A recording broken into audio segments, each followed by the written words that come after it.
30 Minutes with Ron.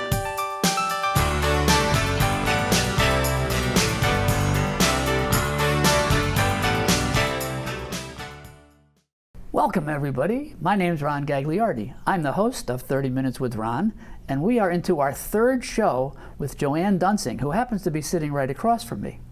And in our second show, we were going through an A to Z list, one of my favorite things, of reasons that people come to see her as a hypnotist. And so she now has a list of things that we didn't talk about, and she's going to talk about them today. Today we're going to do something a little different. I'm not going to mention any letters. She's going to pick whatever letters she wants, and she's going to tell you whatever she has on her list. So, since I'm listless, in many ways, you're on. I'm on with my list, our continuing list. So let's see here.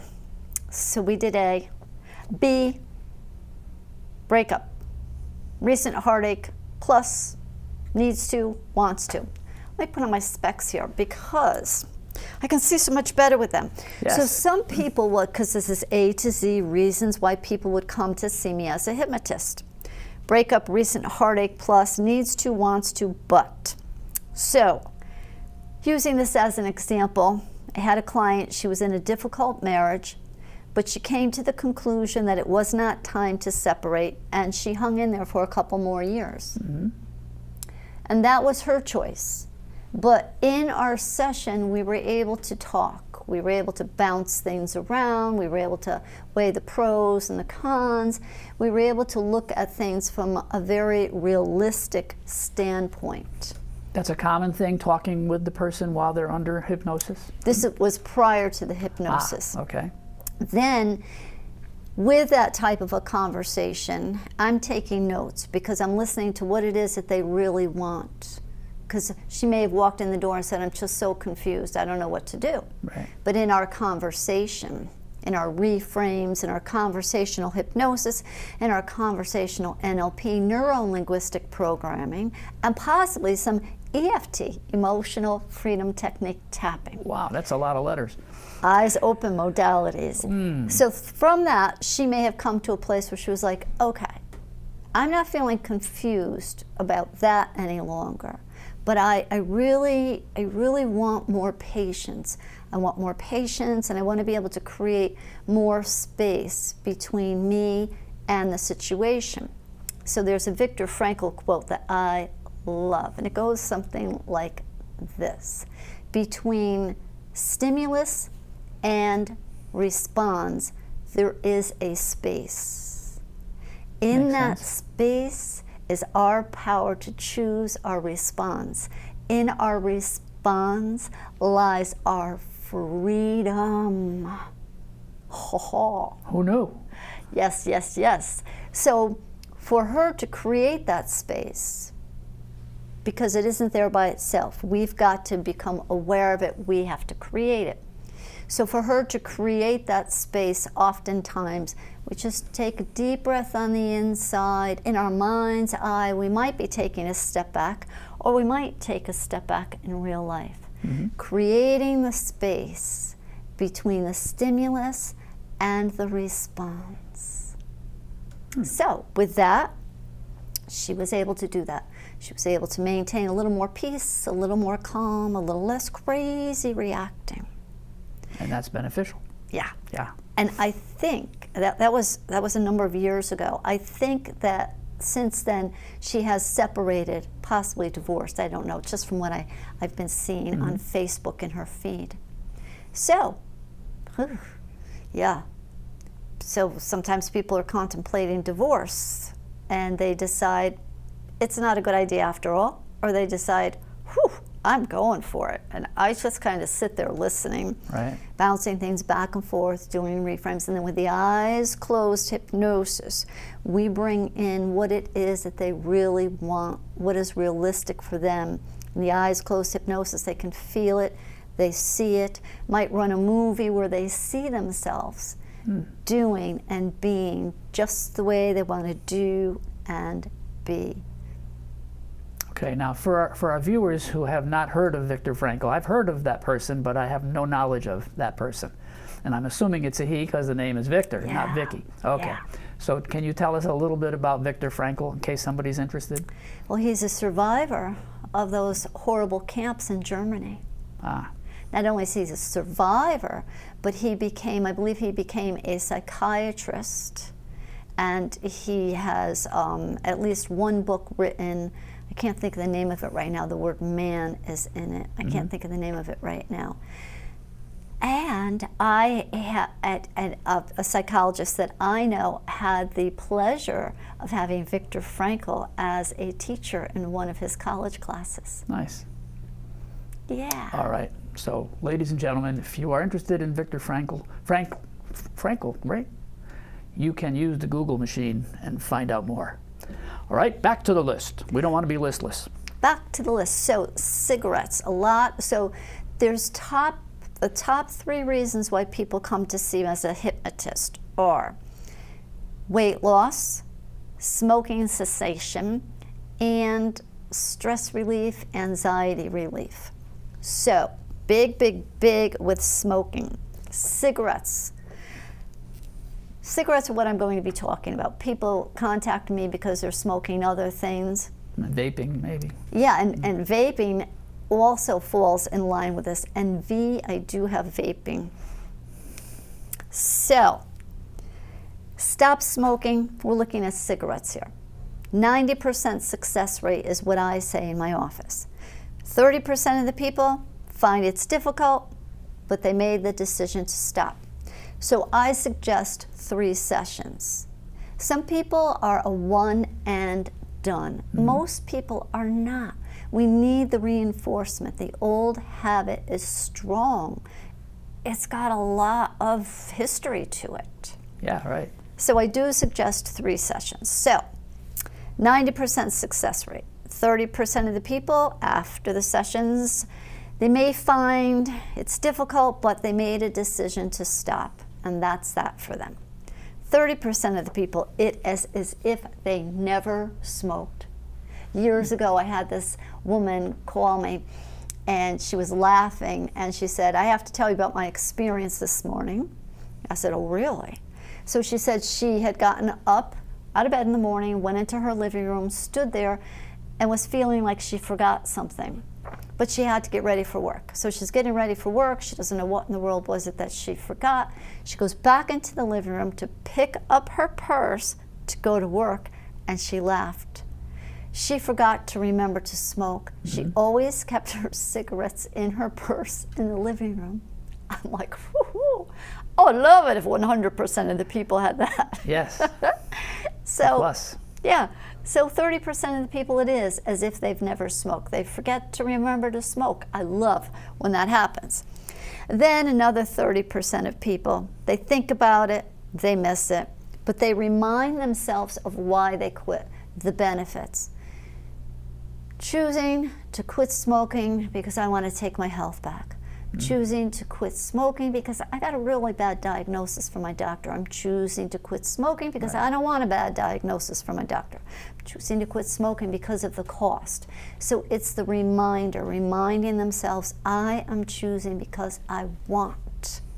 Very, very important, and that's a statement we can use with anything. Right. I tell people to go to health all the time. Go to health all the time. Go to health. You know, what a guy. You're the kind of friend we all need. And then 10% of the people, to make up for 100%, they don't even try. They step out of my office, they go outside, and they light a cigarette. I had this one guy, big truck, local contractor. You know who you are. And he came in and blah, blah, blah, blah, blah. I don't remember if it was his second or third session. Step outside with him, he lights a cigarette. I said, no, you can't come back here anymore for smoking and cessation because you light a cigarette when I walk you out the door. Right. You're not even trying. Oh, sorry, Joann. Okay, I said, no, here's the deal, dude. I told him if he wanted to come back, he had to come back for stress relief. I said, you could use a little weight loss if you want to. So he really didn't want to stop smoking. Yeah. I don't know. Did he just need some I don't know, did he just need a nice time, some rapport, some care, some relaxation? I don't know. You gotta wanna. You gotta wanna, and it's Yeah. okay if you don't. So the cigarette smoking, I did have a client who had come to me because, well, actually a couple. Let me see which one I put here, because I got some good ones here. Let's see here. Okay, so I have this one. I said, let's call him Al. He was in his 80s, and he had a little dementia beginning to come in. And his doctor told him he would not do the necessary surgery until he was only 2 weeks free of cigarettes. He quit his first session, but his wife and his daughter brought him back for the second and third session. So they didn't believe him because he had a little dementia coming in. Oh dear.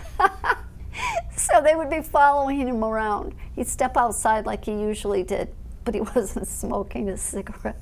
He'd say he was going for a walk or whatever, and they'd sneak around to kind of watch. He really did stop smoking, and he had that surgery, Yep. and all went well. He probably forgot to remember to smoke. That'll teach him. Well, eventually, right? That's what I think. And then somebody else, he was in his mid to late 60s at the time. He was living in the home that he was raised in. His mother was still alive at the time. So both of his parents had smoked in the house. He continued smoking in the house, him and his mother. And then when he was married, his wife smoked in the house as well. So now he's coming to me telling me he wants to stop smoking because he needs to be smoke-free for a surgery. I was like, oh, I don't know. You know, like you're in the environment, your mother still smokes. No, Joann, I want to do this. He did it. Cool. And he still is smoke-free. Once a year, we usually check in with each other. Yeah. All right. Right there in the environment. But he wanted the surgery. He was choosing to stop smoking the cigarettes so he could get the surgery, and he never returned to the cigarettes again. That's a major win. That's a good one. It's a good one. It's a good one. All kinds of cigarette smoking stories. And let me tell you, they're not easy. I do know a hypnotist, though, who is, I don't know still, but back in the day, I knew a hypnotist, and it was his area of specialty. Mm-hmm. I don't know. I'm sure he does it different than I do it. Because I put people in their seat of power. Like, well, you get to choose. You get to choose. You get to choose. And some hypnotists tell people. It's direct suggestion. They just tell people what they're going to do, what they're not going to do, how they're going to do it. So your way is better for you and for your people who come to you, your clients. Right. Yeah. And I have sent some people to this guy because, you can't deny his history with it. And for people who want that, yeah, absolutely. All right, let's pick another subject. All right, D, driving fears, highways, taking a left turn, going out of town, bridges. So let's say I had a client by the name of Wendy. She was in her early 30s, and she had a fear of going beyond just a couple local exits. I had another client, male, in his late 20s, had the same thing, certain lines. So she wanted to apply for a job in Niantic, and that was way beyond her couple of exits. After her first session, and it was on a Saturday if I remember right, she got in her car and she literally drove out to Niantic. She proved to herself that she could do it, so she moved forward with applying for the job, and she got the job, and she sent me a picture of her in her uniform when she was done with the academy. Nice. What a shocker. You can do it. She done did it. She did it. She did it. Yep. Yeah. So bravo for her. The left turn lady, she got better. She needed more work. You mean there's people out there who don't like to take left turns? Yeah, maybe they had an accident, or maybe the car died while they were doing the left turn, or maybe they just have a fear of the oncoming traffic. Wow. Yeah. Glad I don't have that problem. Oh, you're not kidding. Because I mean, hello, we got to do left turns. Yeah. It takes a lot of pre-planning when you're not going to do a left turn. Yeah. All right. All right, you want another letter? Sure enough. Ears. Ears or fears? Ears. Ears. Ears. Oh, I can't wait to hear about this one. Well, this is very interesting.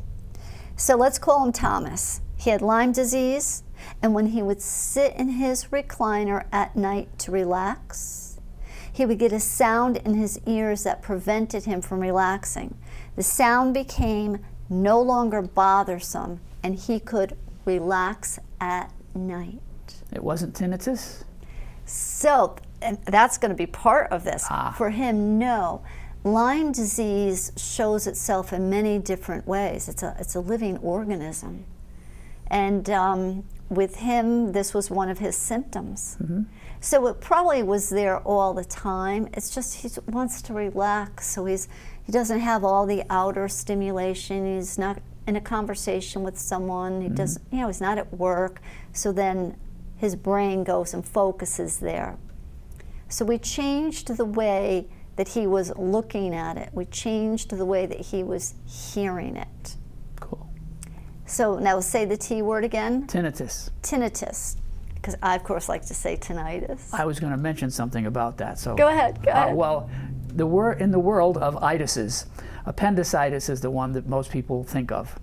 And that means an inflammation of your appendix. So tinnitus, you don't have a tinnet that's going to be inflamed. So it's not tinnitus, it's tinnitus. And so if you want to use itis, you better use it with something that shows inflammation. So, like there's elephantiasis, which is a very terrible disease usually in the tropics. Things get to be bulging because of whatever bit them or something. So people would say elephantitis.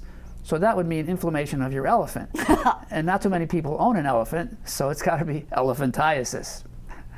I like that. I like that. I like it. Well, I took a recent training on that T word. And thanks to AI, right? Now these trainers can get more information than they could before. Right. I think he ended up with like 54 pages. Wow. All these different ways of helping someone with tinnitus. Tinnitus, thank you. With tinnitus. You like the itis better than the us. Yeah, tinnitus. So I think it ended up being like 54 pages. But anyways, wow. Yeah, well, thanks to AI, right? So I did. I recently took a class, and I was like, I've helped people before with this, but I wonder what this trainer Richard has to say. Well, obviously he buddied up with AI, and there was a lot to say, which is really good. Yeah. Because then I have less research to do. I have more tools to use with clients easily and readily. So I do help people with that, and That's even good. more so now thanks to AI. Well, I am a tinnitus person I'm a victim of tinnitus. You are? I just ignore it. There we go. Because I was going to ask you a question. What would that question be? Where does that fit with your OPAO. Yeah, I don't let anything bother me. So if there wants to be a high-pitched sound in my ears, that's fine. I'll just listen to it. Keep on going. I don't care. And for those who don't know the acronym that we just said. Oh, that's my life philosophy. Only positivity, in and out. It used to be no negativity, in or out, but then I realized there's two negatives in there, no and negativity. So how can you have a positive attitude, positive philosophy with two negatives? So I immediately changed it to only positivity, in and out, OPAO. I think it's great. And I have apologized to you at times when I've talked with you, because I'm like, sorry, Ron, I'm going to be like raining all over you with like some negative stuff. But you're like, it's kind of like, and this is what I do with clients, it's like, that belongs to Joann, that's not mine. Right. So it's no problem. Yeah. No problem. Yeah, I'm the happiest person I know. Good for you. Yeah. Wow. Hypnosis. Part of it is what we tell ourselves. So when I'm just being miserable, I could say to myself, if I wanted to feel happier, what could I do? I could pretend I'm Ron. Because poor you. Ron is the happiest person he knows. And I would see your face here laughing in this very conversation. That is the simplicity of hypnosis. Commercials, jingles for advertisements. Right. Yeah, absolutely. The things we hear, see, and then we choose to digest. We choose to use them in our life. So I could be the happiest person you know. I could be Ron. Wow, what a thrill. Tell my wife. Oh my gosh, those wives. Oh my gosh. We won't go there. No, we won't. No. She's a wonderful person, but Yes, sometimes she approaching is. tutorful, but she definitely Tutorful? is wonderful. Tutorful? 1, 2, wonderful. Watch out for me. You got to. Some of those are going to come through here, so I'll try to keep them to a minimum. Oh no, you don't have to at all. I all love right. it. I love Okay. your Ron-isms. Fears. F. F is for fears. All types of fears. Flying, doctors, needles, blood, the list is endless. Let's say I had a client by the name of Ellen. Oh yeah.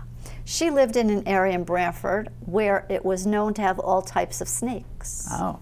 Uh-huh. She was afraid to go out in her yard alone. She was afraid to go into her garage. Terrified that these snakes might come into her home. And these are big snakes, and it's an area in Brantford that's known for this, and snake sightings are a regular daily thing. Yeah, black racers are the bigger ones from around here. Yuck. Through 3 sessions, her fear lessened. She was able to be a little more comfortable. So one day, her and her adult daughter were moving boxes in the garage.